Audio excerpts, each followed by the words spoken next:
Beijing Olympics marked China's debut onto the international stage, illustrating the dramatic change that China has undergone since the 1980s. In a series of interviews, the Real News senior editor Paul Jay spoke to professor, former political prisoner, and political economist Minqi Li about the current situation in China.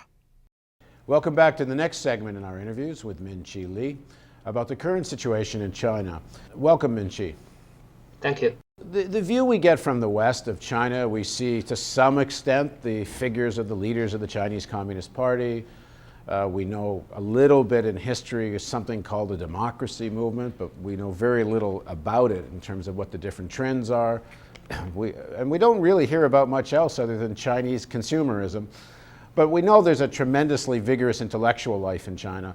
So can you talk about the intellectual and political trends as they exist today? There has been dramatic change in terms of China's intellectual life. Back to the 1980s, among most of the intellectuals who were politically conscious or politically active, among most of the university students, it was dominated by neoliberal ideas. The ideas of open markets, Exactly. independent capitalist enterprises, breaking down the sort of state-owned economy. That was also the case for basically virtually all of the leaders of the 1989 democratic movement. But things started to change by the mid-1990s.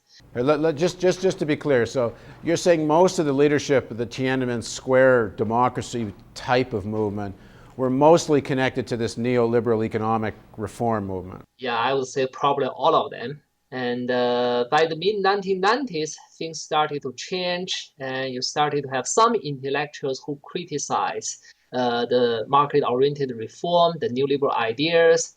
And so that by the late 1990s, early 2000s, you could say that a new trend that was referred to as the New Left emerged in China.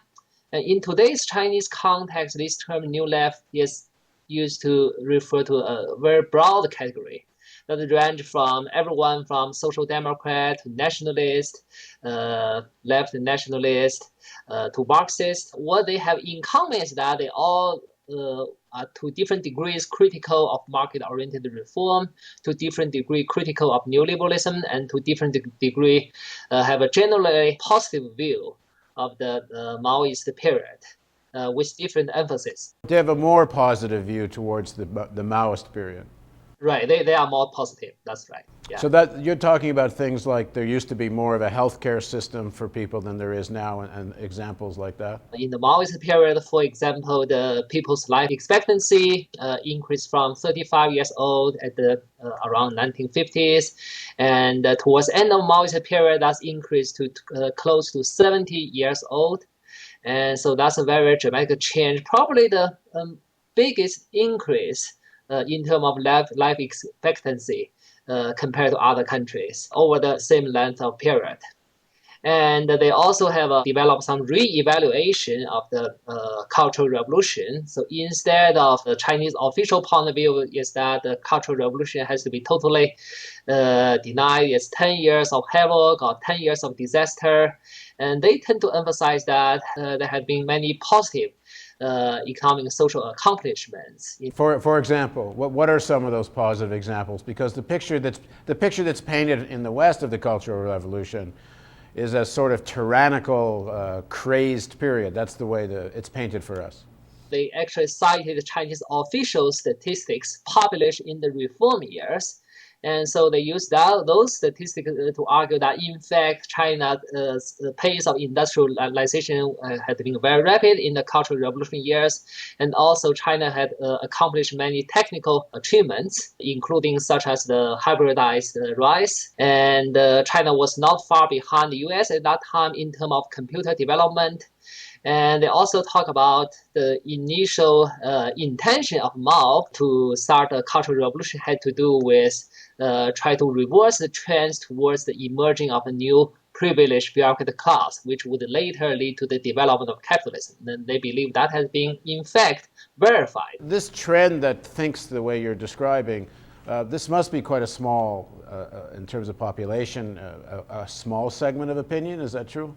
It's actually not true. Even among the intellectuals these days, and as well as among the politically conscious young students, I would say anywhere between 1/4 to 1/3 probably hold this kind of point of view.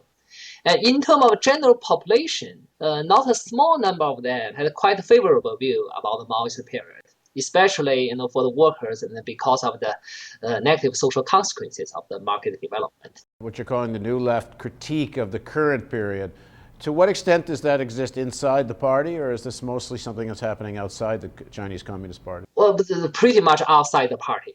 The party itself, in terms of its view of the Cultural Revolution, its view of the Maoist period, it's actually very close to the mainstream Western view, as well as the what in China now is called the liberal approach, as opposed to the New Left.